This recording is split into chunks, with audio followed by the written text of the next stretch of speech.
तुलसीदास जी नित्य प्रति भगवान की कथा करते थे और नित्य प्रति सुबह जब शौच करने के लिए जाते थे तो जो जल बचता था शौच करने के बाद अपवित्र जल, उस जल को एक पेड़ के ऊपर फेंक देते थे। ऐसे उस पेड़ में रहता था एक प्रेत, दुष्ट प्रेत। उसको जब अपवित्र जल मिला वो उसे पाकर के प्रसन्न प्रकट हो गया। अरे मैं तुमसे बहुत प्रसन्न हूं, मांगो, हुकुम करो मेरे आका, क्या चाहिए तुम्हें। तुलसीदास जी ने कहा मैंने तो कुछ किया नहीं, तुम मुझसे प्रसन्न क्यों हो। तो उसने कहा आप ये दूषित जल मेरे ऊपर डालते हैं, मैं इसे पान करके प्रसन्न हूं। तुलसीदास जी ने कहा अच्छा तुम प्रसन्न हो, क्या कर सकते हो, जो आप कहो, ऐसा कोई काम नहीं जो मैं नहीं कर सकता। तो तुलसीदास जी ने कहा जब तुम इतने शक्तिशाली हो तो मुझे मेरे प्रभु श्री रामचंद्र जी का दर्शन करा दो। तो वो प्रेत कहता है कि इतनी सामर्थ्य तो मुझ में नहीं है, मैं श्री रामचंद्र जी के दर्शन नहीं करा सकता, लेकिन दर्शन कैसे होंगे इसका उपाय बता सकता हूं। तुलसीदास जी ने कहा ठीक है उपाय बता दो।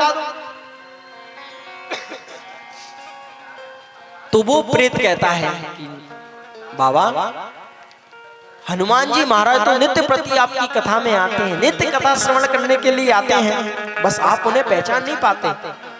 आप जब कथा करते हैं तो सबसे पीछे की तरफ जहां जूते चप्पल उतारते हैं, चरण पादुका उतारते हैं लोग, वहां एक बुजुर्ग व्यक्ति आता है जिसको चर्म रोग है, शरीर में सफेद सफेद दाने हैं, दिखने में बहुत गंदा लगता है, वही श्री हनुमान जी महाराज हैं।